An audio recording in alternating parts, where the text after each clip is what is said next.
अंदाज में पीछे हटता रहा। दफातन अल्फांसे ने उस पर छलांग लगाई। इमरान थोड़ा सा झुका और उसकी टांगों से निकलकर सूटकेस पर झपट्टा मारा। चश्मे जदन में वो कमरे से बाहर था और अल्फांसे मुंह के बल फर्श पर। उसके मुंह से निकलने वाली गाली धार में तब्दील हो गई। पकड़ो, दौड़ो, कमीनों! वो खुद भी उठकर दरवाजे की तरफ झपटा। सब लोग निकल गए कमरे से, मगर थ्रेसिया बेहिस्सो हरकत वहीं खड़ी रही। उसकी आंखों से इत्मीनान मुतरश था और होंठों पर खफीफ सी मुस्कुराहट। लेकिन दूसरे ही लम्हे में ये मुस्कुराहट गुस्से में तब्दील हो गई, क्योंकि उसने फायरों की आवाज़ें सुनी थी। उसे अपने आदमियों की हिमाकत पर गुस्सा आ गया। गो कि ये इमारत ज़्यादा आबाद हिस्से में नहीं थी, फिर भी इस किस्म की बदएहतियाती उसकी दानिश में खतरनाक थी। वो बड़े गुस्सेले अंदाज में दरवाजे की तरफ बढ़ी रही थी कि अल्फांसे उससे टकराते टकराते बचा। मादाम पुलिस, जल्दी कीजिए, वरना शायद हम गिर जाएंगे या शायद गिर चुके हों। उसके साथ सुसेरो भी था। कागजात, थ्रेसिया ने कपकपाती हुई आवाज में कहा। कागजात गए? जल्दी, वो लोग उन्हें रोकने की कोशिश कर रहे हैं। अल्फांसे ने थ्रेसिया के हाथ पकड़ा और वो तीनों एक तरफ दौड़ने लगे। इमारत के अगबी दरवाजे बड़ी जल्दी से खोला गया और वो बारी बारी से बाहर कूद गए। दूर तक खेतों के सिलसिले तारीकी में डूबे पड़े थे। इमरान अपने फ्लैट में एक पलंग पर आंखें बंद किए चित पड़ा था। कमरे में जूलियाना फीटरवाटर के अलावा तनवीर और नशाद भी मौजूद थे। अचानक इमरान ने लेटे लेटे छलांग लगाई और फर्श पर खड़ा हो गया। अरे! जूलिया हैरत से बोली, तुम्हारे पैर में तो मोच थी, अब ठीक हो गई? इमरान ने बड़ी सादतमंदी से सर हिलाकर कहा। तनवीर ने केका लगाया। नाशाद ने भी दांत निकाले, लेकिन फिर इस तरह मुंह बंद कर लिया जैसे किसी गलती के इर्तिकाब से खुद को बचाया गया हो। देखो ना, अब बिल्कुल ठीक हूँ। इमरान ने 2-3 बार पैंतरे बदले। तो ख्वाह मख्वाह मुझे रात भर बोर करते रहे थे, जूलिया ने गुस्सेले लहजे में कहा। फिर क्या करता? अगर मैं तुमसे कहता कि यहीं रह जाओ तो तुम तैयार ना होती। अरे तो हमने क्या कसूर किया था? नाशाद छिंगाड़ कर बोला। ये तीनों रात भर जागते रहे थे। इमरान कुछ ऐसे ही दर्दनाक अंदाज में कर रहा था कि वो उसके लिए मखमून हो जाते। जूलिया तो उसके सराहने ही बैठी रही थी। पिछली रात तनवीर एक गैर मुल्की का ताक़ुब करता हुआ अपने 3 साथियों समेत ठीक उस वक्त उस इमारत के करीब पहुंचा था जब इमरान वहां से सूटकेस लेकर निकल रहा था। गैर मुल्की और इमरान एक दूसरे से टकरा गए थे और यहीं से ये दिलचस्प खेल शुरू हुआ था, जिसने थ्रेसिया और अल्फांसे को वहां से भागने पर मजबूर कर दिया। इमरान के पीछे झपटने वालों ने बाहर निकलना चाहा, लेकिन तनवीर ने उन पर फायर कर दिया। साथ ही उसने पुलिस का नारा भी लगाया था और फिर वो फायर करते हुए आगे ही बढ़ते रहे थे। रहा इमरान, तो वो ऐसे में कहाँ ठहरने वाला था। मुमकिन है वो आखिरी लम्हे के लिए रुक भी जाता, लेकिन इस वक्त कागजात की हिफाजत मुकद्दम थी। वहां से वो सीधा जूलिया के होटल में आया था और वहां न जाने क्यों पाँव में मोच आ जाने का बहाना तराश बैठा था। हो सकता है मकसद जूलिया की बौखलाहट से लुत्फ अंदोज होना रहा हो।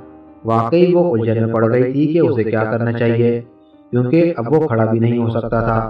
जूलिया ने इसी सलाम सीगी में ये भी ना पूछा कि वो वहां तक कैसे पहुंचा था। बहरहाल वो किसी न किसी तरह उसे उसके फ्लैट तक ले आई थी। फिर इमरान ने वो उधम मचाया, इतनी चीखम चिंगाड़ की कि जूलिया को रात वहां गुजारने का फैसला करना पड़ा। दूसरी तरफ तनवीर के हाथ सिर्फ 2-3 आदमी लगे, बाकी सब निकल गए। बहरहाल उन्हें चूंकि शुबा था कि इमरान कागजात लेकर भागा है, इसलिए वो पहले तो जूलिया के होटल गए और फिर इमरान के फ्लैट की राह ली, क्योंकि जूलिया होटल में मौजूद नहीं थी। यहाँ इमरान की हालत अजीब थी। डॉक्टर कह रहा था कि पैर में मोच नहीं है, अगर मोच होती तो वरम भी होता, मगर वो चीख रहा था कि अगर मोच नहीं है तो मैं खड़ा क्यों नहीं हो सकता, मेरा पैर क्यों टूटा जा रहा है।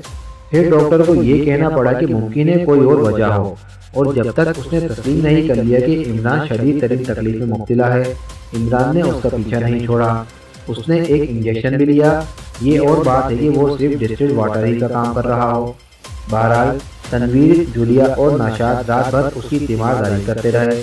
कागजात दोबारा सर सुल्तान तक पहुंचा दिए गए थे और इमरान की हालत मालूम करके उन्होंने फ़ोन पर इन तीनों को हिदायत कर दी थी कि वो इमरान की तीमारदारी करें। अब इस वक्त जब उन्हें मालूम हुआ कि इमरान ख्वाह मख्वाह परेशान करता रहा था तो उन्हें बड़ा गुस्सा आया। नाशाद कह रहा था, इसे याद रखना और फिर उस वक्त कुछ न कहना जब मेरी बारी आए। खुदा करे जल्दी से बारी आए। इमरान ने बड़े खलूस से कहा, तुम्हारी दोनों टांगे टूट जाएं और मैं तीमारदारी करके बदला उतार सकूं, आमीन। अगर मैं न पहुंचता तो तुम्हारा क्या हाशर होता पिछली रात, तनवीर ने बुरा समूह बनाकर कहा। तुम्हें कागजात की हवा भी न लगती और मैं लखपति हो जाता, इमरान ने मुस्कुराकर कहा। मगर तुम लोगों को न जाने किस गधे ने इस महकमे के लिए मुंतखब किया है।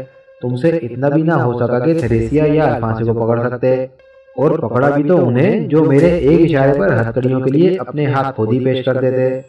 बस खत्म करो, जूलिया उठती हुई बोली, आइंदा तुमसे बात ना की जाएगी। अरे तुम सब यकबेर खफा क्यों हो गए? मैं दुआ करूंगा कि खुदा मुझे जल्द तुम लोगों की तीमारदारी का मौका दे। खुदा करे तुम्हारे शीशक निकल आए ताकि मैं रात भर जाकर तुम्हारी देखभाल करूं। खुदा करे तनवीर कम से कम एक हफ्ते के लिए अंधा हो जाए ताकि मैं उसकी खिदमत करके बदला उतार सकूं।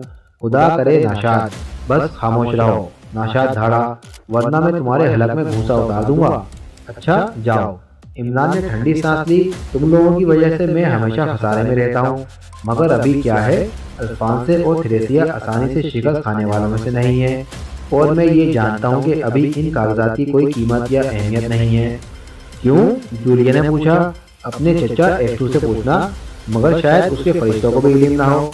अरे झक मार रहा है, तनवीर ने जूलिया की तरफ देखकर कहा, और फिर वो तीनों इमरान को बुरा भला कहते हुए फ्लैट से चले गए। शकरार का तीसरा हिस्सा, अल्फांसे। एक दराज कद आदमी कुछ इस अंदाज में जीने तय कर रहा था जैसे बहुत ज्यादा पी गया हो। वो जीने लड़खड़ाकर दीवार का सहारा जरूर लेता था। उसके जिस्म पर स्याह रंग का ओवरकोट था जिसके कॉलर सिरे तक उठे हुए थे, और फिर फ्लैट हेड का गोशा इस तरह पेशानी पर झुका हुआ था कि उसकी सूरत नहीं देखी जा सकती थी। हालांकि पैरामाउंट बिल्डिंग में लिफ्ट भी मौजूद थी, लेकिन न जाने क्यों इसने जीनों को लिफ्ट पर तरजीह दी थी। क्या नशे की हालत में इसके कदम खुदकुशी की तरफ बढ़ रहे थे? क्या शराब ने इसका दिमाग माफ कर दिया था? अगर ये पैरामाउंट बिल्डिंग का वाकया ना होता तो लोग उसे हैरत से देखते। यहाँ किसे इतनी फुर्सत थी कि उसकी इस अजीबो गरीब हरकत पर गौर करता। ये पैरामाउंट बिल्डिंग थी, शहर का सबसे बड़ा तिजारती मरकज। इस 7 मंजिला इमारत में सैकड़ों तिजारती दफ्तर थे। यहाँ दिन भर आदमियों की ज़ेर पैर रहती थी। उसके बावजूद भी यहाँ अजीब बातों पर नजर रखने वाला कोई नहीं था। तवील कामत आदमी इस अंदाज में जीने तय कर रहा था। रात के 8 बजे थे, लेकिन इस वक्त भी इमारत की खिड़कियों में रोशनी नजर आ रही थी। यहाँ बेहतरीन दफातर ऐसे थे जो दिन रात खुले रहते थे। तवील कामत आदमी तीसरी मंजिल की एक राहदारी में मुड़ गया, लेकिन अब वो रुक गया था। उसने एक बार पीछे मुड़कर देखा और फिर चलने लगा, लेकिन अब उसकी चाल में लड़खड़ाहट की बजाय लड़खड़ाहट थी। जीनों पर यह लड़खड़ाहट मालूम होती थी। एक फ्लैट के दरवाजे पर वो रुका, जिस पर लगे हुए बोर्ड पर तहरीर था, अल्थरे एंड को फॉरवर्डिंग एंड क्लियरिंग एजेंट। दराज कद आदमी ने घंटी का बटन दबाया और हल्की सी करह के साथ दीवार से लग गया। अंदर से दरवाजा खुलते ही वो फिर सीधा खड़ा होने की कोशिश करने लगा। दरवाजा खोलने वाला एक 18 साल लड़का था, जिसके जिस्म पर चपड़ासियों की वर्दी थी। दराज कद आदमी ने उसकी गर्दन में हाथ डालकर दरवाजे से बाहर खींच लिया और भराई हुई आवाज में बोला, भाग जाओ, छुट्टी, ये लो, सेकंड शो देखना। उसने जेब से एक मोड़ा तोड़ा नोट निकालकर लड़के की मुट्ठी में बंद कर दिया। सलाम साहब। लड़के ने फौजियों के से अंदाज में उसे सलाम किया। सलाम, भाग जाओ। दराज कद आदमी भराई हुई आवाज में हंसा। लड़का तेजी से चलता हुआ जीनों पर मुड़ गया। दराज कद आदमी फ्लैट में दाखिल हुआ। दरवाजा बंद करके उसने अपना ओवरकोट उतारा, फ्लैट हेड उतारकर स्टैंड पर फेंकी और दूसरे कमरे की तरफ बढ़ा। ये एक सफेद फार्म गैर मुल्की था। दूसरे कमरे में दाखिल होकर उसने टाइपराइटर पर झुकी हुई लड़की को झिंझोड़ डाला। वो ऊँग रही थी। क्या तुम यहाँ सोने के लिए आई हो? लंबे आदमी ने घुर्रा कर कहा। नहीं मिस्टर अल्थरे, मुझे अफसोस हुआ। लड़की खौफजदा नजर आने लगी थी। दराज कद आदमी ने एक भद्दा सा केका लगाया और जेब में हाथ डालकर 10 का एक नोट खींचता हुआ बोला, जाओ, छुट्टी, सेकंड शो देखना। लड़की मुतैयर रह गई। ये एक छोटे कद की मासूम सूरत यूरोशियन लड़की थी। मैं नहीं समझी जनाब, उसने आहिस्ता से कहा। तुम छुट्टी नहीं समझती? जाओ, आज ओवर टाइम नहीं होगा। उसने नोट उसकी तरफ बढ़ाते हुए कहा। शुक्रिया मिस्टर अल्थरे, प्लीज। लड़की नोट लेकर अपना वेंटी बैग संभालने लगी। दफतन उसकी नजर फर्श पर पड़ी जहां अल्थरे खड़ा था, और वो होंठ सुकोड़कर खड़ी हो गई। कौन? मिस्टर अल्थरे, वो कपकपाती हुई आवाज में बोली। आप जख्मी हैं मिस्टर अल्थरे, आपका पैर।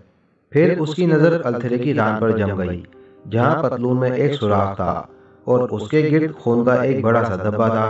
ओह, ये कुछ नहीं, अल्थरे मुस्कुराया। मैं जख्मी हो गया हूँ। उसकी घनी मूछें होठों को ढके हुए थीं। गालों के फैलाव से लड़की को उसकी मुस्कुराहट का एहसास हुआ था। क्या मैं कुछ खिदमत कर सकती हूँ? लड़की ने कहा। वो बहुत ज्यादा मुतासिर नजर आ रही थी। ऐसा मालूम हो रहा था जैसे वो रो देगी। घनी मूछों से अल्थरे की सफेद दांतों की कतार झांकने लगी। वो हंस रहा था। तुम बहुत कमजोर दिल की मालूम होती हो, मेरी मदद नहीं कर सकोगी। मेरी रान में रिवॉल्वर की गोली मौजूद है, उसे मैं खुद ही निकाल लूंगा। तुम जाओ। मैं डॉक्टर को फोन कर दूं? नहीं बेबी, तुम जाओ। मैं खुद भी किसी डॉक्टर से मदद ले सकता था, लेकिन झगड़ा हुआ था आपका? नहीं, अल्थरे ने खुश लहजे में कहा। गालिबन वो लड़की के सवालात से उकता गया था और चाहता था कि अब वो चली ही जाए। वो अपने खुश होंठों पर जबान फेरकर बोला, ये एक इत्तफाकिया हादसे का नतीजा है, वरना मैं यहाँ आने की बजाय पुलिस स्टेशन जाता। हम निशानेबाजी की मशक कर रहे थे, मगर तुम इसका तस्करा किसी से नहीं करोगी। ओह नहीं मिस्टर अल्थरे, मगर आप तन्हा हैं, अकेले आप क्या कर सकेंगे? किस तरह गोली निकालेंगे? अच्छा, तुम क्या कर सकोगी?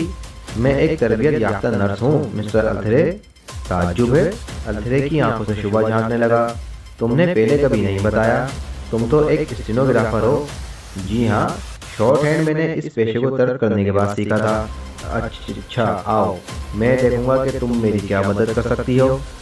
तीसरे कमरे की एक अलमारी खोलकर अल्थरे ने फर्स्ट एड का सामान निकाला।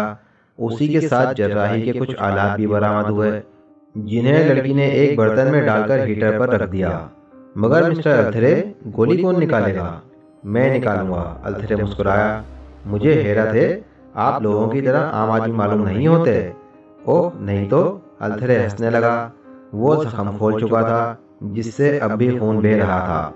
लड़की ने उसे हैरत से देखा और अल्थरे के चेहरे की तरफ देखने लगी, लेकिन वो पुरसुकून नजर आ रहा था। लड़की की हैरत और बढ़ गई।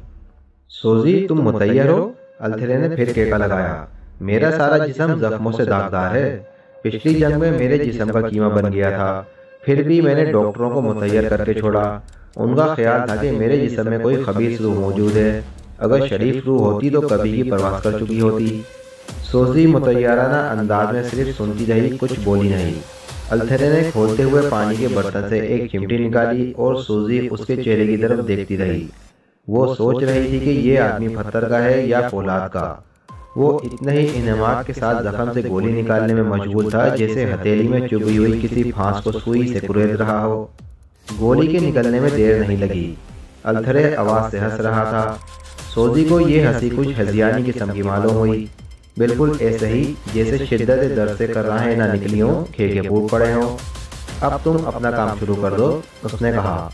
मगर जनाब, आपके फर्स्ट एड में मरकरी क्रोम के अलावा और कुछ भी नहीं है। वही चलने दो, परवाह मत करो।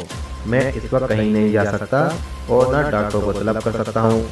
सोजी जख्म की ड्रेसिंग करने लगी, मगर उसके हाथ बुरी तरह कांप रहे थे। न जाने क्यों उसे ऐसा महसूस हो रहा था जैसे वो सचमुच किसी खबीस रूह के चक्कर में पड़ गई हो। ड्रेसिंग हो जाने के बाद अल्थरे ने सोजी से कहा, लड़की, मैं तुमसे बहुत खुश हूँ। उसे अभी से नोट कर लो कि मैं यूरोप के दौरे पर जाते वक्त तुम्हें अपने साथ ले जाऊंगा। इससे तुम्हारे तजुर्बात में इजाफा होगा। मैं शुक्रिया अदा करती हूँ मिस्टर अल्थरे, सोजी ने खादमाना अंदाज में कहा। मगर देखो, तुम मेरे जख्मी हो जाने का तस्करा किसी से नहीं करोगी। इससे खदशा है कि मेरा वो दोस्त मुसीबत में फंस न जाए जिसकी गोली से मैं जख्मी हुआ था।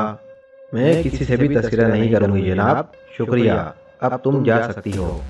सोजी मजीद कुछ कहे बगैर फ्लैट से निकल आई। न जाने क्यों उसके जहन पर एक अनजाना सा खौफ मुसल्लत होता जा रहा था। इमरान के उस फोन की घंटी बजी जिसके नंबर टेलीफोन डायरेक्टरी में दर्ज नहीं थे। उसने रिसीवर उठा लिया। दूसरी तरफ से बोलने वाली जूलियाना फिटरवाटर थी। तनवीर बहुत ज्यादा जख्मी हो गया है जनाब। कैसे, किस तरह? सराजगंज की एक तारीख गली में उसे चंद नामालूम आदमियों ने घेर लिया। गालिबन वो उसे पकड़ ले जाना चाहते थे, लेकिन तनवीर ने फायरिंग शुरू कर दी। जवाब में उन लोगों ने भी गोलियां चलाईं। तनवीर के दोनों बाजू जख्मी हो गए हैं और वो इस वक्त अस्पताल में है। गालिबन अब पुलिस उसका बयान लेने के लिए पहुंच गई होगी। क्या तनवीर हमला आवरों में से किसी को पहचान सका था? नहीं जनाब, गली में तारीकी थी और उसका ख्याल ये है कि उसने उनमें से एक आदमी को जरूर जख्मी किया है। उस ख्याल की वजह इसके अलावा और कुछ नहीं हो सकती कि उसने कराहने और सिसकने की आवाज़ें सुनी थी। उसके जख्मों की हालत मखदूश तो नहीं है? नहीं जनाब, वो होश में है। तुम कहाँ से बोल रही हो? सिविल अस्पताल से। अच्छा, तो उसे समझा दो कि उसका बयान गैर वाज़ेह और मुबहम होना चाहिए, बल्कि अगर वो बड़ी रकम लूट जाने की कहानी सुनाए तो और अच्छा है।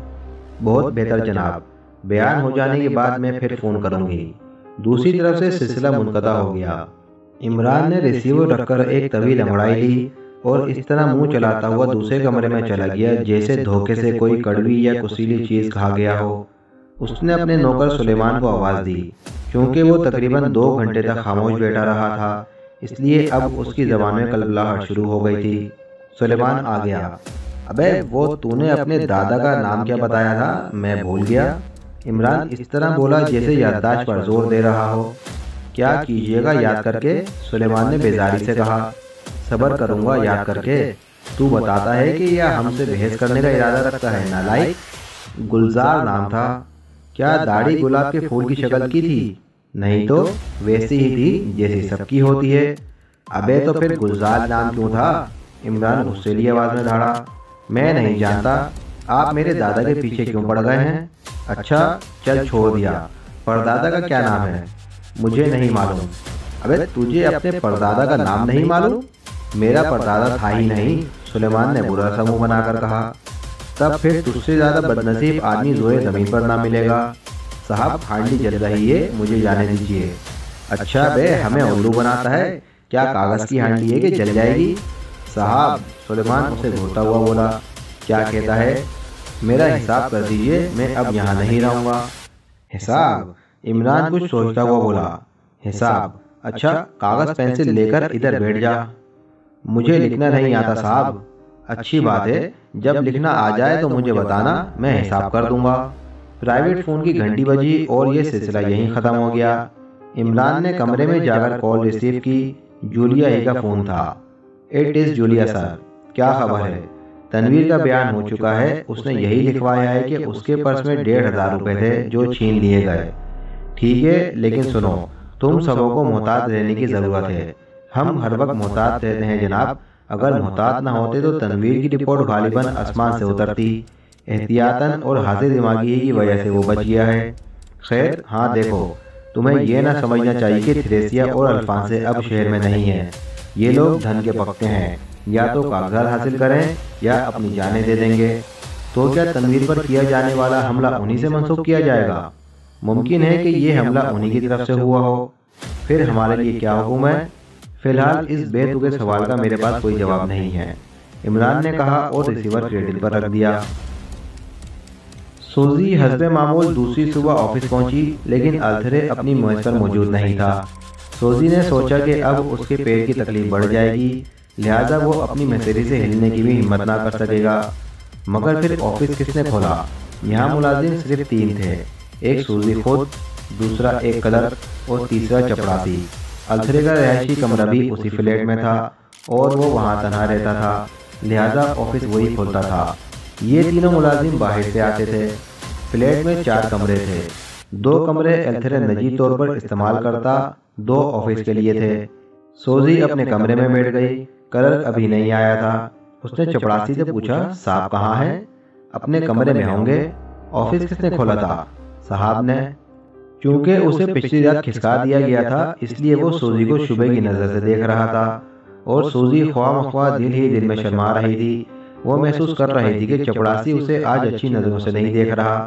कुछ देर बाद क्लर्क भी आ गया, लेकिन अल्थरे की मेज़ खाली ही रही। क्लर्क ने उसे टाइप करने के लिए कुछ कागजात दिए और सूजी काम में मशगूल हो गई। क्लर्क एक नौजवान देसी ईसाई था।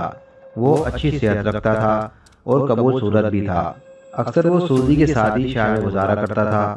लंच के वक्फे में शायद चपरासी ने क्लर्क को पिछली रात का वाक़या बताया था। सूजी ने यही महसूस किया, क्योंकि लंच के बाद से उसका मूड बहुत ज़्यादा ख़राब हो गया था। अल्थरे अंदर ही था और उसने चपरासी से कहलवा दिया था कि आज उसकी तबीयत ठीक नहीं है, इसलिए ऑफिस 1 घंटे पहले ही बंद कर दिया जाए। साथ ही चपरासी ने यह भी कहा कि अल्थरे की हिदायत के मुताबिक सूजी को वहीं रुकना होगा। क्लर्क ने फिर सूजी की तरफ गुस्सैली नज़रों से देखा। तुम कल भी रुकी थी? उसने कहा। हाँ कल भी रुकी थी। क्यों? उसका ये अंदाज शायद सूजी को पसंद नहीं आया था, इसलिए बुरा समूह बनाकर कहा, क्या मैं इसका जवाब देने पर मजबूर हूँ? ओह नहीं तो। क्लर्क छटपटा गया। उसे न जाने क्यों ऐसा महसूस हुआ कि जैसे सूजी की आंखें बिल्लियों की आंखों से मुशाबे हों। हालांकि उसे उसकी आंखें बहुत अच्छी लगती थीं और उनके तस्वुर के साथ ही उसके जहन में लातादाद कमल खिल उठते थे। कमल जो हसन और पालकीर्ति की अलामत समझे जाते हैं।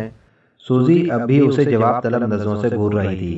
क्लर्क अपने काम में मशगूल हो गया, मगर उसके चेहरे पर अब भी मलाल का गुबार देखा जा सकता था। ठीक 3:30 बजे वो अपनी मेज से उठ गया।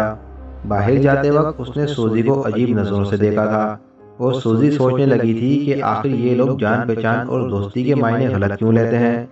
वो उसके इस रवैये का मतलब अच्छी तरह समझती थी, लेकिन उसकी दानिश में उनका मिलना जुलना इन हदूद में अभी तक दाखिल नहीं हो सका था जहाँ तरफीन एक दूसरे पर अपना हक जताते हैं। सूजी इस वक्त झल्ला गई जब उसने रुखसत होते वक्त चपड़ासी की आंखों में भी वही सवाल पड़ा। जहन्नुम में जाओ, वो ज़ेरे-लब बड़बड़ाई। ये हकीकत है कि वो अल्थेरे तक पहुंचने के लिए बेचैन थी। वो देखना चाहती थी कि पिछली रात का दिलेर आदमी अब किस हाल में है। वो जानती थी कि अब उसमें बिस्तर से हिलने की भी सकत नहीं रह गई होगी। उसने बैरूनी दरवाज़ा बंद किया और अल्थेरे के कमरे की तरफ चल पड़ी। सुबह उस ख्याल से वहाँ नहीं गई थी कि मुमकिन है अल्थेरे उसे नापसंद करे। वैसे उसने ये ज़रूर सोचा था कि अल्थेरे उसकी मदद के बगैर पट्टियाँ भी तब्दील ना कर सकेगा। पिछली रात तो चोट ताज़ा थी, मगर अब उसकी हिम्मत भी साथ देने से कासिर होगी। कमरे के दरवाजे पर रुककर उसने हल्की सी दस्तक दी। आ जाओ, अंदर से अल्थेरे की आवाज़ आई, लेकिन वो अंदर पहुंचकर एक बार फिर मुतैयर हो गई, क्योंकि अल्थेरे उसके अंदर दाखिल होने से पहले शायद टहल रहा था। सूजी को देखकर वो मुस्कुराया और सूजी कुछ भौखला सी गई। मैं दरअसल पट्टी तब्दील करना चाहती हूँ और जख्म भी अगर धुल जाए तो बेहतर है। शुक्रिया। अल्थेरे एक कुर्सी पर बैठता हुआ बोला। बैठ जाओ, मैं जख्म भी धो चुका हूँ और पट्टी भी तब्दील हो गई है। आप सचमुच कमाल करते हैं, सूजी ने कहा। मैंने तुम्हें इस वक्त एक ज़रूरत से रोका है, फरमाइए। मेरा एक खत मेरी बीवी तक पहुंचा दो। बीवी? वो हैरत से दोहरा कर रह गई। हाँ, क्यों? अल्थेरे मुस्कुराया। इसमें मुतैयर होने की क्या बात है? ओह जनाब, मैं अभी तक ये समझती थी कि आप कुंवारे होंगे। ये गमनाक कहानी है बेबी। ओह, सूजी होंठ सुकड़कर उसकी तरफ देखने लगी। वो मुझसे खफा हो गई है, मुझे पसंद नहीं करती। उसे ऐसे मर्द पसंद है जो शाइस्ता हों, शायराना मिजाज रखते हों। उसे ऐसे मर्द पसंद है जो मेरी तरह वहशी ना हो। अगर उनकी टांग में भी रिवॉल्वर की गोली लगे तो उसी जगह ठंडे हो जाएं। अल्थेरे की आवाज़ गमनाक हो गई। मुझे हैरत है जनाब कि मिसेस अल्थेरे किस किस्म की औरत है, सूजी ने कहा।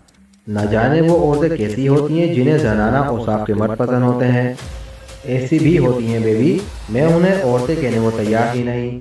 आप मुझे खत दे दीजिए, मैं पहुंचा दूंगी। शुक्रिया सूजी, अल्थेरे बोला।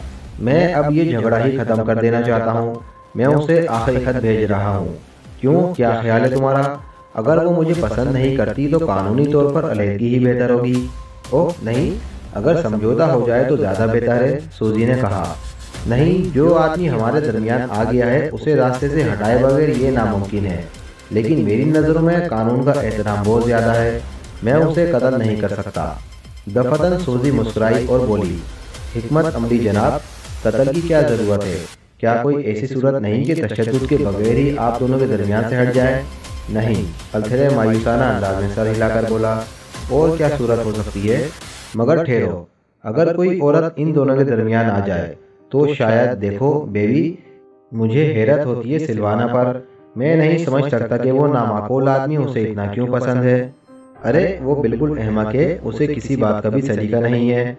वो शख्स पतलून पर सुर्ख कमीज पहनता है, जर्द टाई लगाता है और नीला फ्लैट हेड किसी सर्कस का मस्खरा मालूम होता है। और ना उसके जिस्म में कुव्वत है और ना खोपड़ी में मगज। सचमुच? सूजी पलकें झपकाती हुई बोली। हाँ बेबी, मैं गलत नहीं कह रहा। और वो एक देसी है, यूरोपियन भी नहीं। तब तो शायद, माफ़ कीजिएगा, मुझे मिसेस अल्थेरे सही उल दिमाग नहीं मालूम होती। मगर सूजी, वो बहुत खूबसूरत है, मैं उसे बहुत चाहता हूँ। क्या मैं इस सिलसिले में कुछ मदद कर सकती हूँ? तुम क्या कर सकोगी? अल्थेरे तशवीशकुन लहजे में बोला। आप मुझे उस आदमी का पता बताइए, शायद मैं कुछ कर सकूं। ठहरो, मुझे सोचने दो। मेरा ख्याल है कि तुम बहुत कुछ कर सकती हो।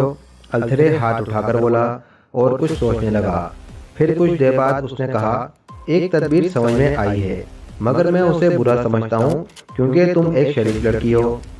मैं अपनी हिफाजत बखूबी कर सकती हूँ मिस्टर अल्थरे, और मेरी शराफत भी बरकरार रह सकती है, लेकिन ये बहुत बड़ा काम होगा अगर मेरी वजह से आप दोनों की अज़वाजी ज़िंदगी पर मुसर्रत गुजर सके।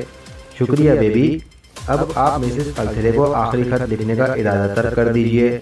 नहीं बेबी, इसके अलावा और कोई चारा नहीं है।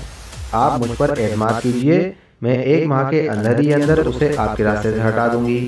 कैसे हटा दोगी? ओह, आप एतमाद कीजिए ना मुझ पर, मैं नर्स भी रह चुकी हूँ, शायद मैं मुख्तलिफ मर्दों के मुतालिक बहुत कुछ जानती हूँ, और ये भी जानती हूँ कि उन्हें किस तरह शिकस्त दी जा सकती है। लेकिन अगर तुम अपना कोई नुकसान कर बैठी तो मुझे गहरा सदमा होगा। आप फिक्र न कीजिए, मुझे कोई नुकसान न पहुँचेगा। अच्छा बेबी। अल्थरे ने एक तवील सांस ली, एक लम्हे खामोश रहा और फिर बोला, तुम उससे फिलहाल दोस्ती कर लो, फिर मैं तुम्हें बताऊंगा कि तुम्हें क्या करना है। ठीक है, आप मुझे उसका नाम और पता तो बताइए। उस कमबख्त का नाम ही तो मुझे याद नहीं रहता, अल्थरे ने कहा, मगर मैं इतना जानता हूँ कि वो हर शाम टिप टॉप नाइट क्लब में ज़रूर होता है, ज़्यादातर अपनी मेज़ पर तन्हा नजर आता है। अरे वो सूरत ही से अहमक मालूम होता है बेबी, और हमेशा बेढंगे कपड़े पहनता है। मुझे याद पड़ता है कि मैंने क्लब में ऐसे किसी आदमी को कभी न कभी ज़रूर देखा है। देखा होगा, वो हज़ारों में भी पहचाना जा सकता है। अच्छी बात है जनाब, आप मुतमईन रहिए, मैं हमेशा तुम्हारा मशकूर रहूँगा। मगर हाँ देखो, अब तुम ऑफिस ना आना, इस मामले को ख़त्म करने के बाद ही तुम यहाँ आना, वरना हो सकता है कि अरे अगर वो इतना ही अहमक है तो इतनी दुआ दोष कहाँ कर सकेगा कि मेरा मुताल्लिक कुछ उसे मालूम हो जाए। सिलवाना बहुत ज़हीन है बेबी, अगर उसे शुबा भी हो गया कि तुम्हारा कोई ताल्लुक मुझसे है तो सारा खेल बिगड़ जाएगा। सिलवाना नाम है मिसेस अल्थरे का? हाँ, उसका नाम भी कितना प्यारा है, क्यों? अल्थरे ने वालाना अंदाज में कहा, फिर इस तरह हंसने लगा जैसे उससे कोई हिमाकत सरजद हुई हो। अच्छी बात है, मैं नहीं आऊँगी, मगर मेरा काम कौन करेगा? कोई दूसरा आ जाएगा, तुम उसकी फिक्र न करो, बस उससे किसी न किसी तरह दोस्ती कर लो और ठहरो। वो उठकर मेज़ की तरफ गया, उसकी दराज खोली और उसमें से बड़े नोटों की एक गड्डी निकालकर सोजी की तरफ बढ़ाता हुआ बोला, ये रख लो बेबी, तुम्हारे काम आएंगे। सोजी की आंखें हैरत से फैल गईं। अगर वो सारे 100 के नोट थे तो वो गड्डी कम से कम 5000 की ही हो सकती थी। ये तो बहुत बड़ी रकम मालूम होती है जनाब, सोजी ने हैरत से कहा। सिलवाना को दोबारा हासिल करने के लिए मैं अपनी सारी दौलत सरफ कर सकता हूँ, तुम इसे रखो, इसका कोई हिसाब तुमसे नहीं लिया जाएगा। ये बहुत ज़्यादा है जनाब, इसे आप रखिए, जब ज़रूरत होगी तलब कर लूँगी। नहीं, तुम ही रखो, मुझे तुम पर मुकम्मल एतमाद है। एतमाद के लिए मैं शुक्रगुजार हूँ जनाब। जूलियाना फिटरवाटर ने H2 के प्राइवेट नंबर डायल किए और दूसरी तरफ से आवाज़ आई, हेलो, जूलिया स्पीकिंग सर। हाँ, क्या बात है? तनवीर की हालत बेहतर है। देखो, होशियार रहो, अल्फांसे और थ्रेसिया यहाँ से गए नहीं, यही हैं। मेरा ख्याल है कि उनका गुरु टूट चुका है, लेकिन वो दोनों अभी तक कटे हुए पतंगों की तरह यहीं हिचकोले दे रहे हैं।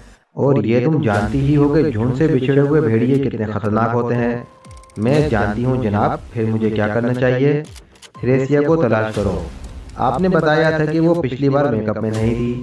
हाँ, मेरा ख्याल है कि वो कभी मेकअप में नहीं रहती। जब इमरान ने उसे पहचान लिया था तो तुम भी पहचान सकोगी, मगर ये काम इतना आसान भी नहीं है। क्यों? उसके चेहरे की बनावट अजीब है और उससे वो फायदा उठा रही है। अगर वो यूं ही अपना निचला होंठ थोड़ा सा भींच ले तो तुम क़यामत तक उसे नहीं पहचान सकती। इस थोड़ी सी तब्दीली का असर उसके सारे चेहरे पर पड़ेगा। क्या यही वजह है कि वो हर वक्त बची फिरती है? कतई यही वजह है। फिर उसे तलाश कर लेना आसान काम नहीं है। कुछ मुश्किल नहीं है, थोड़ा सब्र करो। मुझे थ्रेसिया से ज़्यादा अल्फांसे की फिक्र है और वो दूसरा आदमी सुसेरो। तो फिर हम फिलहाल खामोश बैठे हैं? बिल्कुल, ज़रूरत समझी तो तुम्हें मुतल्ला किया जाएगा, वरना हो सकता है कि इस बार मैं दूसरे ज़ाय इख्तियार करूं। क्या इमरान? हाँ, मुमकिन है। अच्छा, बस दूसरी तरफ से सिलसिला मुनक़ता कर दिया गया। सोजी दिल की बुरी नहीं थी। उसने इसका जिम्मा महज इसलिए ले लिया था कि अल्थरे और सिलवाना के ताल्लुकात फिर बेहतर हो जाएं। उसकी दानिश में वो आदमी गुनहगार था जो इन दोनों के दरमियान में आ गया था, लिहाजा वो उसे हर तरह से जग देना जायज़ समझती थी। वो उसी के मुतालिक सोचती हुई टिप टॉप नाइट क्लब में पहुंची। उसके वेंटी बैग में 1000 रुपये के नोट थे। इससे पहले वो शायद 2 या 3 बार यहाँ आई थी, क्योंकि यहाँ जी हैसियत आदमियों के अलावा दूसरों का गुजर मुश्किल ही था। लेकिन वो सोच कर आई थी कि आज ही क्लब की मुस्तकिल मेंबर भी बन जाएगी। वो मैनेजर के कमरे में दाखिल हुई, लेकिन वो मौजूद नहीं था। सूजी को कुछ देर बैठकर उसका इंतजार करना पड़ा। मैनेजर की आमद पर वो कुछ मायूस सी हो गई, क्योंकि मेंबर बनने की शराइत में ये भी था कि कम से कम 2 पुराने मेंबरों से शनासाई ज़रूर हो। मुझे यहाँ कोई नहीं जानता, सूजी ने ठंडी सांस लेकर कहा। मैं अभी हाल ही में मलाया से यहाँ आई हूँ। देखिए, यहाँ अजनबी भी आते हैं, अक्सर ऐसे भी आते हैं जो आ जाए फिर बरसों के बाद ही उनकी शक्लें दिखाई देती हैं, मगर वो लोग इन सहूलतों से महरूम रहते हैं जो मुस्तकिल मेंबरों को हासिल हैं, और वो सहूलतें किसी की ज़मानत के बगैर दी ही नहीं जा सकती। इसलिए ये ज़रूरी है कि मेंबरी के फार्म पर कम से कम 2 पुराने मेंबरों की सिफारिश हो, यानी वो सिफारिश करने वाले दरअसल जामिन होते हैं। अगर मैं नक़द ज़मानत अदा करूँ तो ओह यकीनन जब आपकी मेंबरी ख़त्म होगी ज़मानत वापस कर दी जाएगी। रकम बताइए। सिर्फ 500। ये दरअसल ज़ाब्ते की कार्रवाइयाँ हैं, वरना यहाँ सभी मौजूद लोग हैं। गालिबन आप मेरा मतलब समझ गई होंगी। सोजी उसका जुमला पूरा होने से पहले 100 के 5 नोट निकाल चुकी थी। मैनेजर ने उसका शुक्रिया अदा करके 500 की रसीद दी और मेंबरी का फॉर्म बढ़ाता हुआ बोला, आप यहाँ की ज़िंदगी को दिलचस्प पाएंगी। मलाया से तशरीफ लाई हैं आप? जी हाँ, मगर देखिए, मैं यहाँ किसी से वाकिफ नहीं हूँ और ये मेरी आदत के खिलाफ है कि बगैर किसी ताल्लुक़ के खुद से जान पहचान पैदा करूँ।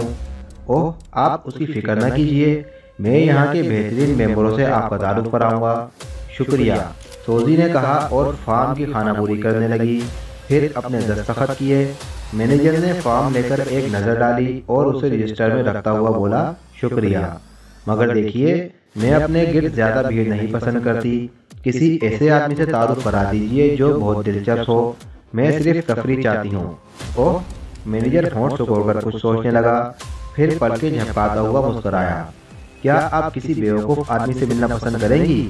सूजी का दिल धड़कने लगा। ये अपनी नौयत का पहला काम था जिसका बेड़ा उसने उठाया था। बेवकूफ़ आदमी का नाम सुनते ही उसकी जिस्म में हल्की सी थरथरी पैदा हो गई, लेकिन उसने खुद को संभाल कर कहा, मैं नहीं समझी। एक ऐसा आदमी जिसकी बातों पर आप हंसती रहेंगी? ओह ज़रूर, मगर क्या वो बेवकूफ़ है? ये मैं नहीं जानता, वैसे बेवकूफ़ ही मालूम होता है। ज़रूर मिलाइए उससे, फिर बात को तो दूसरों से भी जान पहचान हो ही जाएगी। चलिए, मेरा ख्याल है कि वो आ ही गया होगा।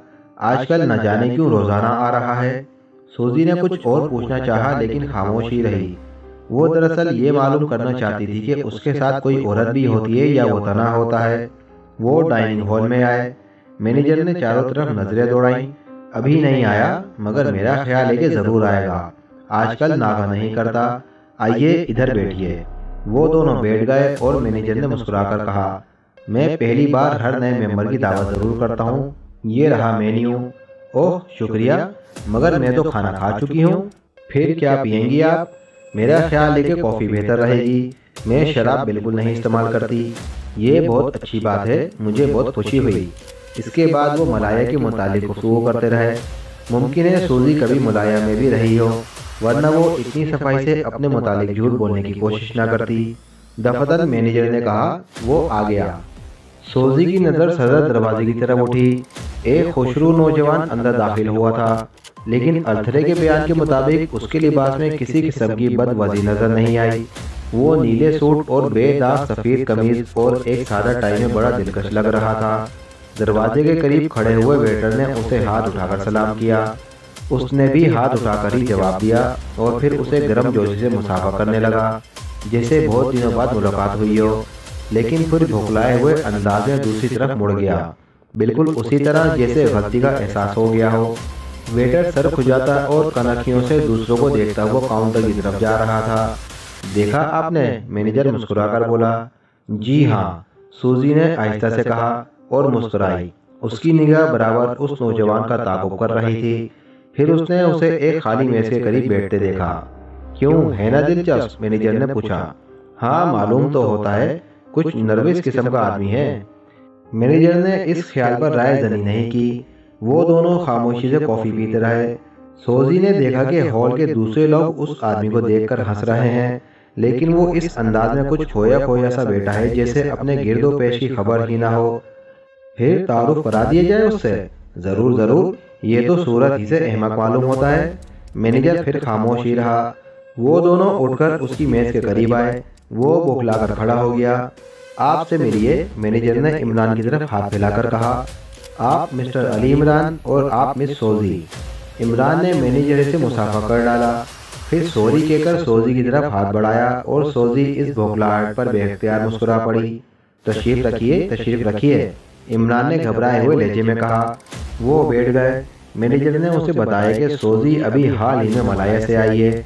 ओहो, मलाया, क्या कहने हैं? इमरान सर हिलाकर बोला। मुझे वहाँ बर्फ गिरने का मंजर बहुत ही हसीन मालूम होता है। बर्फ? सोजी ने हैरत से कहा। वो तो खते इस्तवा से करीब है, वहाँ बर्फ कब गिरती है? अरे लाहौल, मुझे हिमालय का ख्याल था, मलाया में नहीं गया।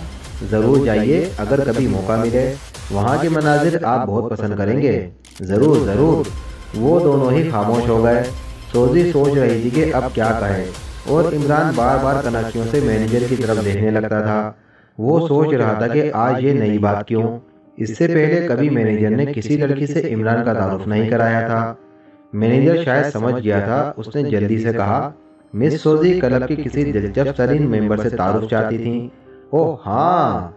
इमरान भद्देपन से हंसने लगा, फिर बोला, क्या मैं वाकई दिलचस्प हूँ? इतनी जल्दी कैसे अंदाजा हो सकता है? सोजी मुस्कुराई। ये इकदाम तो उन्होंने अपने तजुर्बे की बिना पर किया था। जी हाँ ठीक है, इमरान ने सर हिलाकर कहा। वो फिर होंठ पर होंठ जमा कर बैठ गया। मैनेजर उन्हें वहीं छोड़कर जा चुका था और सोजी सचमुच बोर हो रही थी, क्योंकि इमरान कुछ ऐसे अंदाज में खामोश बैठा हुआ था जैसे उसने अपने किसी अजीज की मौत की खबर सुनी हो। आप तो गैर दिलचस्प साबित हो रहे हैं जनाब, सोजी अटलाई। अरे हाँ, वो मैं दरअसल भूल ही गया था। क्या भूल गए थे? यही कि हम दोनों पहली बार मिले हैं। बात दरअसल ये है मिस सूजी। सूजी नहीं, सोजी। ओह माफ़ कीजिएगा, मुझे दरअसल भूल जाने का मर्ज है। कोई बात नहीं, अक्सर ऐसा होता है। मैं आपका शहर देखना चाहती हूँ।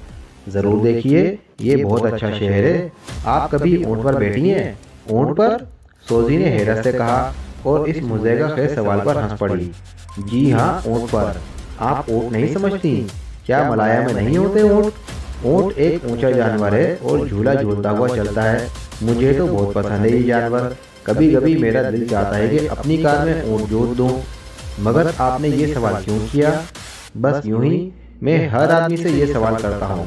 मेरा ख्याल है कि जो एक बार भी ऊँट पर नहीं बैठा, उसने अपनी इतनी ज़िंदगी बेकार बर्बाद की। क्यों? पता नहीं, मैं यही महसूस करता हूँ। बेहतरी ऐसी बातें महसूस करता हूँ जिन्हें सुनकर लोग मुझे अहमक समझते हैं। लेकिन अब मैं क्या करूं कि मुझे महसूस होता है, लेकिन वजह समझ में नहीं आती कि क्यों महसूस होता है। आप वाकई दिलचस्प हैं, सोजी मुस्कुराई। शुक्रिया, इमरान ने अहमकाना अंदाज में कहा। आपका मशगला क्या है? आसारे कदीमा की खुदाई करना। ओह जी हाँ, अब तक कई नादिर रोजगार चीजें जमीन से बरामद कर चुका हूँ। पिछले दिनों अपने बाग की खुदाई कर रहा था कि एक 40,000 साल पुराना हुक्का बरामद हुआ, लेकिन अब उसके मुतालिक एक लंबी बहस छिड़ गई है। मैं कहता हूँ कि वो हुक्का है, लेकिन दूसरे माहिरीन आसारे कदीमा की राय इससे मुख्तलिफ है। वो कहते हैं कि वो हुक्का नहीं बल्कि स्प्रे मशीन है। भला हुक्का और स्प्रे मशीन में क्या इलाका? कोई नहीं, मगर मुश्किल ये है कि उसके साथ ही एक मुर्गियों का दड़बा भी निकल आया है, जो आधा रंगीन है और आधा सादा। माहिरीन का ख्याल है कि इस डब्बे पर स्प्रे मशीन से रंग किया जा रहा था कि ठीक उसी वक्त तूफान नू आ गया, इसलिए रंगाई पूरी नहीं हो सकी। कमाल है, भला ये कैसे मालूम हो गया कि वो तूफान नू के वक्त की चीज़ें हैं? हरगिज़ ना मालूम हो सकता, लेकिन मुसीबत ये है कि दड़बे से 2-4 मछलियों के कांटे निकल आए। मैं क्या बताऊं, पहले मुझे ध्यान नहीं आया था, वरना वो कांटे चुपचाप खिसका देता और मेरी थ्योरी बेचुओं चुरा तस्लीम कर ली जाती। अब मैं उसे हुक्का किसी तरह साबित नहीं कर सकता। मेरी बहुत बड़ी शिकस्त हुई है। काश मैं जल्दी ही कोई दूसरी चीज़ बरामद करके उस शर्मिंदगी को मिटा सकता। इमरान ये सब कुछ बड़ी संजीदगी से कह रहा था और सोजी उसे हैरत से देख रही थी। खैर मिस चूजी, देखा जाएगा, इमरान ने अंगड़ाई ली। सोजी प्लीज़, आप बार बार मेरा नाम भूल जाते हैं। ओह माफ़ कीजिएगा, इमरान ने अपना कान ऐंठ कर दाहिने गाल पर जोर से थप्पड़ मारा। करीब बैठे हुए लोग चौंकर हंसने लगे। और इमरान इस तरह चौंका जैसे वो किसी और बात पर हंसे हों। वो चारों तरफ देखने लगा, फिर झुककर आहिस्ते से पूछा, क्या हुआ? सोजी की समझ में नहीं आ सका कि वो क्या जवाब दे। वैसे वो बुरी तरह झींप रही थी क्योंकि अब लोग उसे भी घूरने लगे थे। आपने अपने गाल पर थप्पड़ मारा था? सोजी हकलाई। इन गधों के मुंह पर तो नहीं मारा था, इमरान ने गुस्से लहजे में कहा। आखिर ये हंसते क्यों हैं? इस पर सोजी को हंसी आ गई। अच्छा, आप भी हंस रही हैं? खैर खैर, कन्फ्यूशियस ने कहा था कि जब लोग तुम पर हंसने लगे तो तुम समझ लोगे तुम उन सबको नीचे दिखा सकते हो। सोजी इस दौरान में ये भी भूल गई थी कि उस आदमी से मिलने का मकसद क्या था। कन्फ्यूशियस को पढ़ा है आपने? वो बोली। क्या कन्फ्यूशियस कोई किताब है? इमरान ने झल्लाए हुए लहजे में कहा। आप मुझे बेवकूफ़ बनाने की कोशिश कर रही हैं, जिसकी इजाज़त मैं हरगिज़ नहीं दे सकता। ओह, आप तो खफा हो गए। मेरा हरगिज़ ये मतलब नहीं था। क्या मतलब था आपका? कुछ नहीं, आप तो पीछे पड़ गए। अरे वो तो आप मुझे पागल कुत्ता भी समझती हैं क्या? क्यों? अरे कमाल करते हैं आप। क्या कमाल करता हूँ? कमाल करती हैं आप। मुझे पागल, बददिमाग, बेवकूफ़ और न जाने क्या क्या समझ लिया है आपने। मैं अच्छी तरह जानता हूँ कि ये मैनेजर का बच्चा मुझे परेशान करना चाहता है। मैं उससे समझ लूँगा। इमरान अपनी जगह से उठा और सोजी के एहतजाज की परवाह किए बगैर डाइनिंग हॉल से चला गया। सोजी खामोश बैठी रही और अब उसे याद आया कि वो यहाँ क्यों आई थी। वो सोचने लगी, ये तो 100% क्रैक मालूम होता है। फिर शायद अल्थरे की बीवी भी पागल ही है, जो अल्थरे जैसे ज़हीन, ताकतवर और गैर मामूली कुव्वत बर्दाश्त रखने वाले आदमी को छोड़कर उसके पीछे भाग रही है। कुछ देर बाद वो उठी और क्लब से बाहर निकलकर एक पब्लिक टेलीफोन बूथ में आई।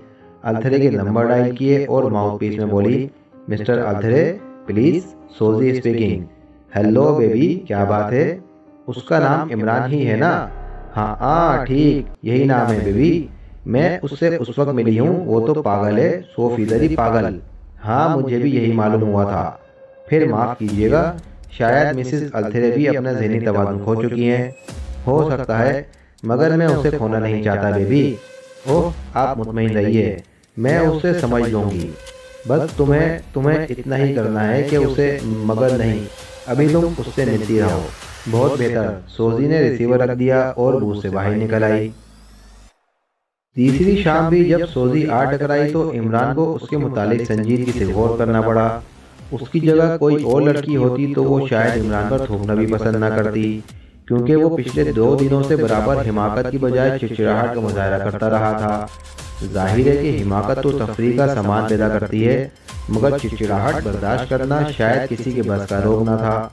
फिर वो किस टाइप की लड़की थी कि इमरान की चिड़चिड़ाहटों से दो चार होने के बावजूद भी उसका पीछा छोड़ती नजर नहीं आती थी।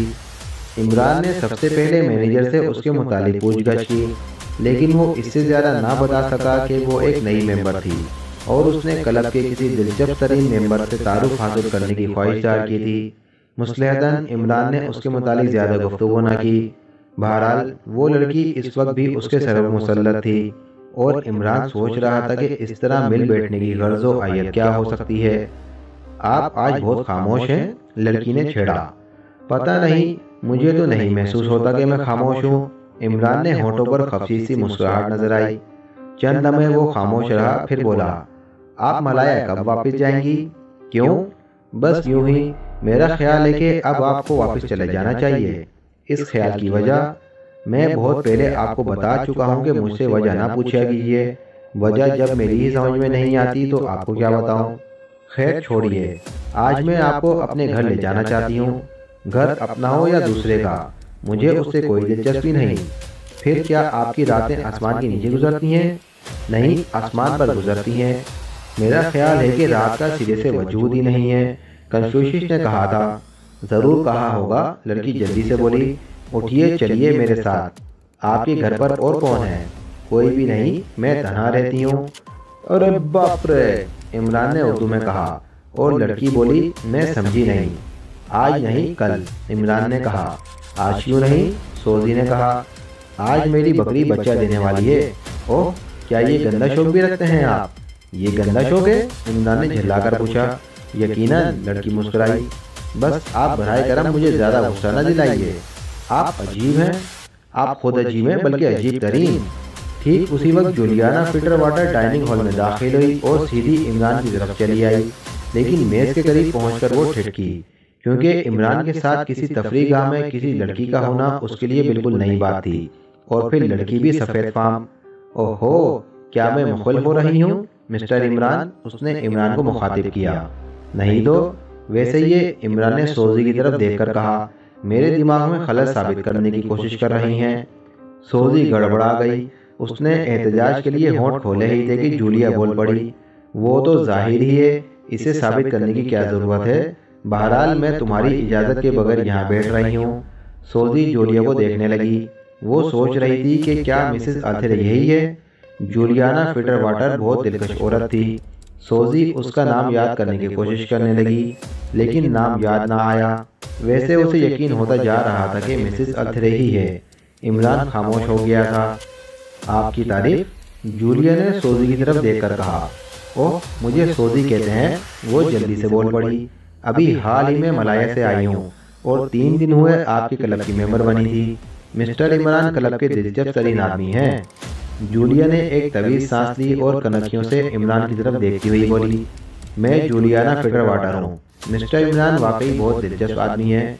कन्फ्यूशियस ने कहा था कि जब 2 औरतें बेक वक्त तुम्हें दिलचस्प समझने लगे तो किसी बूढ़ी औरत को तलाश करो जो उनके बयान की तस्दीक कर सके। सोजी हंसने लगी, फिर जूलिया से बोली, क्या ये कन्फ्यूशियस के स्पेशलिस्ट हैं? ये किस चीज़ के स्पेशलिस्ट नहीं है? जूलिया ने सवाल किया। सोजी फिर हंसने लगी, लेकिन इमरान कतई बेताल्लुकाना अंदाज में बैठा रहा। जूलिया उसे छेड़ कर बोलने पर उकसाती रही। उससे सोजी ने उसे मिसेस आर्थर समझते हुए अंदाज़ा लगाया कि इमरान को उसकी परवाह भी नहीं है, खुद ही उसके पीछे लगी हुई है। इन 3 दिनों में सोजी ने यह भी महसूस किया कि क्रेग होने के बावजूद वो जिन्स मुकाबले के लिए खुद में काफ़ी कशिश रखता है। सोजी अब उड़ जाना चाहती थी। ना जाने वो क्यों आर्थर को ये बताना चाहती थी कि इमरान शायद मिसेस आर्थर को मुंह लगाना भी पसंद नहीं करता। वो खुद ही उसके पीछे दुम हिलाती फिरती है। अच्छा, अब इजाज़त दीजिए, वो उठती हुई बोली। बैठिए ना, जूलिया ने कहा, अगर आप मेरी वजह से उठ रही हैं तो। अरे नहीं, कतई नहीं, सोजी मुस्कुराई। मुझे दरअसल 8 बजे एक जगह पहुंचना है। ज़रूर ज़रूर, इमरान ने मुसाफे के लिए हाथ बढ़ा दिया। ना जाने क्यों सोजी को इमरान की इस हरकत पर बड़ा गुस्सा आया, लेकिन वो ज़बरदस्ती मुस्कुराती रही। वो बाहर निकली और एक पब्लिक टेलीफोन बूथ से आर्थर को फ़ोन किया। यस बेबी, दूसरी तरफ से आवाज़ आई। मैं इस वक्त इन दोनों के पास ही उठकर आ रही हूँ। ओह, क्या? जी हाँ, आज मिसेस आर्थर से भी मुलाकात हो गई। वो वाकई बहुत हसीन है। उनका नाम जूलियाना ही है ना? क्या? ओहो हाँ, जूलियाना। दूसरी तरफ से थोड़े वक्फे के साथ कहा गया। हाँ, तो तुमने उसे देख लिया बेबी? हाँ, देख लिया। मगर मिस्टर आर्थर, वो इमरान इस सिलसिले में बिल्कुल बेकसूर मालूम होता है। मैंने महसूस किया है कि वो उनसे भागना चाहता है, लेकिन वो शायद खुद ही उस पर बुरी तरह मर मिटी हैं। हो सकता है। बहरहाल इस वाक़ये को आर्थर की बदनसीबी ही कहेंगे। और सुनिए, क्या आपको मालूम है कि वो अपने नाम के साथ आपका नाम नहीं लगाती? हाँ, ये मेरे लिए बिल्कुल नई इत्तला है। दूसरी तरफ से ताहियुर ज़रा सी आवाज़ आई। जी हाँ, उन्होंने खुद ही कहा था कि वो जूलियाना फिटरवाटर हैं। बेबी, ये बड़ी ज़्यादती है। अब तुम खुद ही इंसाफ करो। क्या कोई शादीशुदा औरत शोहर की बजाय बाप का नाम इस्तेमाल कर सकती है? तो फिटरवाटर उनके बाप का नाम है? हाँ, मगर अब ये औरत ख्वाह मख्वाह मुझे गुस्सा दिला रही है। आर्थर की गुस्सेली आवाज़ आई। आपका गुस्सा होना फजूल है मिस्टर आर्थर। इमरान ने उन पर डोरे ना डाले होंगे। वो इस किस्म का आदमी मालूम नहीं होता। बल्कि मैं तो यहाँ तक कहने को तैयार हूँ कि उसे औरतों से कोई दिलचस्पी नहीं है। खैर, ये गलती है तुम्हारी। वो दूसरे किस्म के मर्दों में से है। ये लोग ख्वाह मख्वाह औरतों से लापरवाही जाहिर करते हैं। हालांकि हकीकत ये होती है कि वो उनके कुत्ते होते हैं। उनकी बेरुखी तो दरअसल औरतों को अपनी तरफ मुतवज्जा करने का एक तरीका है। मुमकिन है आप दुरुस्त कह रहे हो। हाँ, ऐसे मर्द भी होते हैं। बस ये समझ लो कि सारा कसूर उसी का है। ये बताओ, क्या वो तुम्हारे साथ आने पर आमादा है? मैं उसे आमादा कर लूँगी। शायद कल शाम को वो मेरे साथ बिल्कुल बाहर जा सके। अच्छी बात है। कल 10 बजे तक तुम्हें मुकाम के मुतालिक इतला दे दी जाएगी। मगर आप क्या करेंगे? बस तुम देखना, मेरी हिकमत अमली। वैसे तुम मुतमईन रहो, कोई गैर कानूनी हरकत हरगिज ना होने पाएगी। मुझे इत्मीनान है मिस्टर आर्थर, आप बहुत ऊंचे आदमी हैं। शुक्रिया बेबी, मगर अफसोस काश मेरी बीवी ने कभी मुझे इस नुक्ता नज़र से देखा होता। आपके कहने का मतलब ये कि मैं आपकी बहुत इज्जत करती हूँ, इसलिए मैं भी तुम्हारी बहुत इज्जत करता हूँ। अच्छा बेबी, और कुछ नहीं? जी नहीं। दूसरी तरफ से सिलसिला मुनक़ता होने की आवाज़ आई।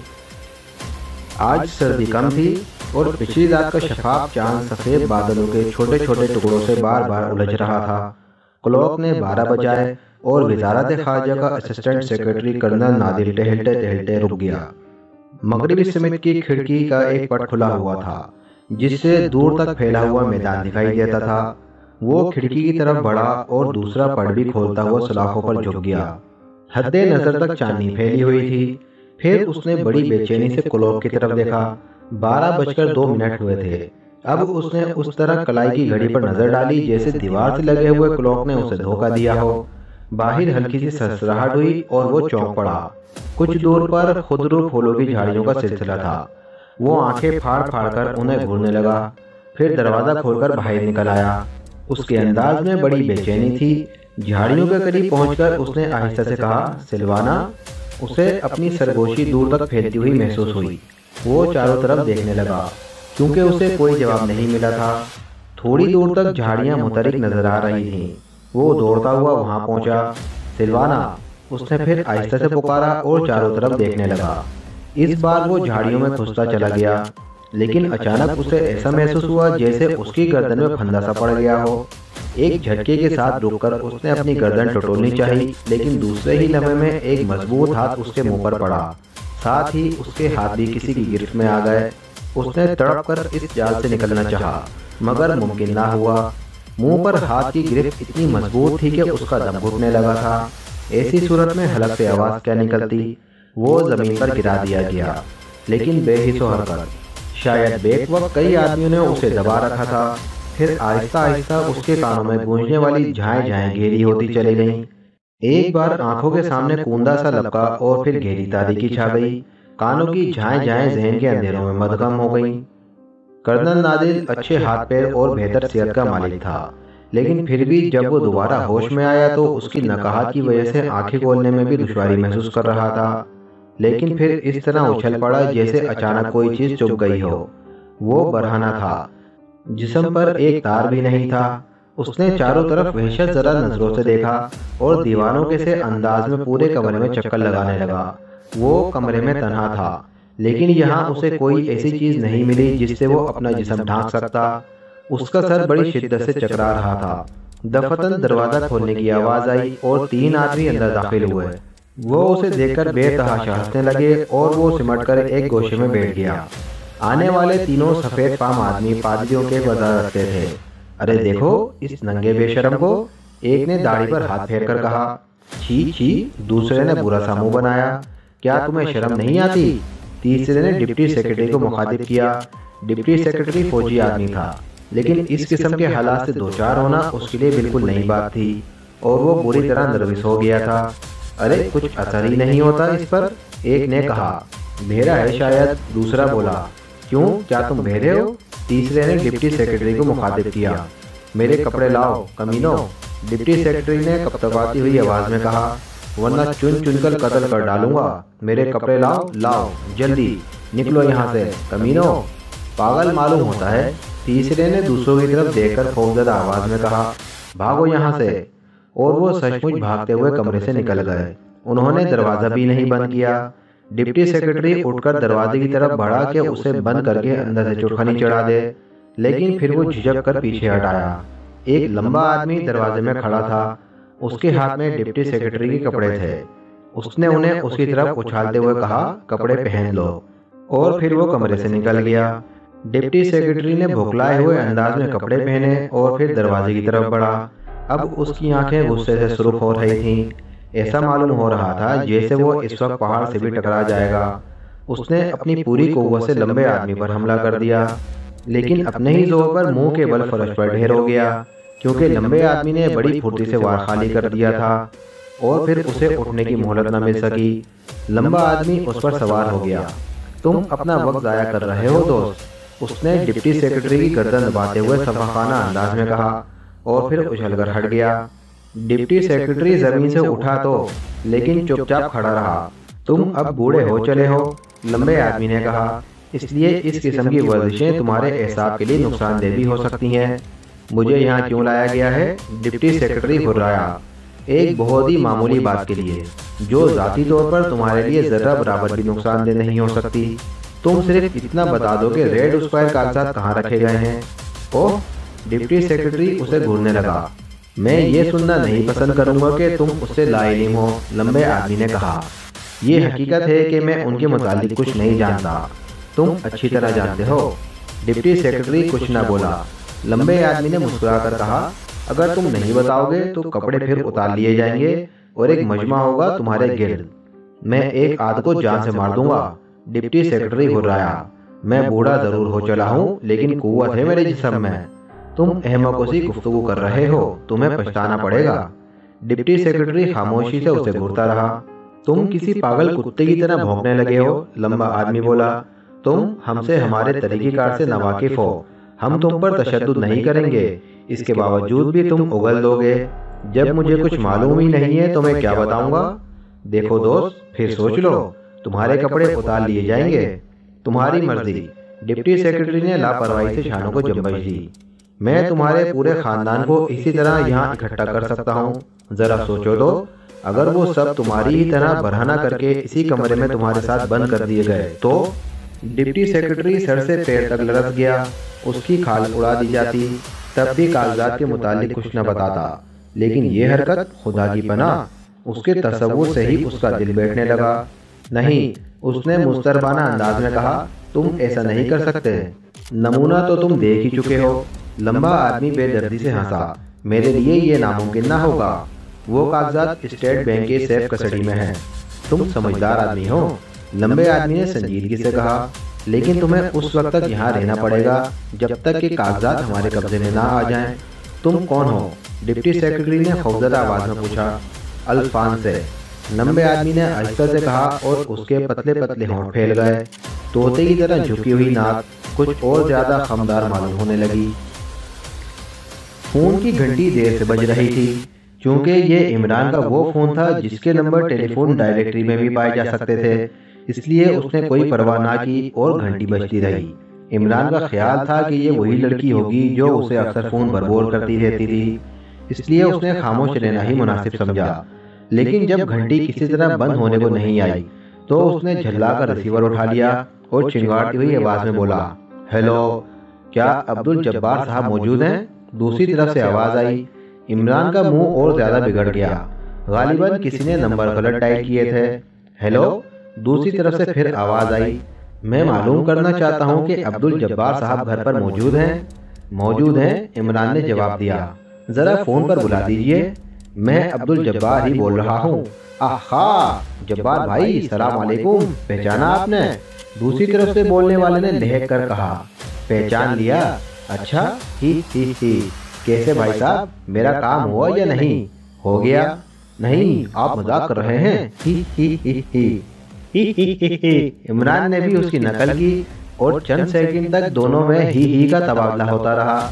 जब्बार भाई, मतलब ये है कि आपको यकीन है ना कि काम हो गया है? दूसरी तरफ से कहा गया। हाँ, मुझे यकीन हो गया है कि काम हो गया है और तुम गधे हो। जी, तुम गधे हो?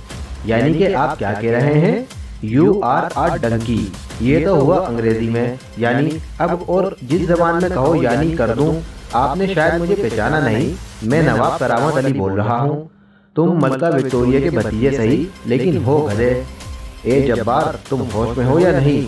मैं बिल्कुल होश में हूँ नवाब करामत अली, तुम एक बार फिर गधे हो। Shut up you dirty swine.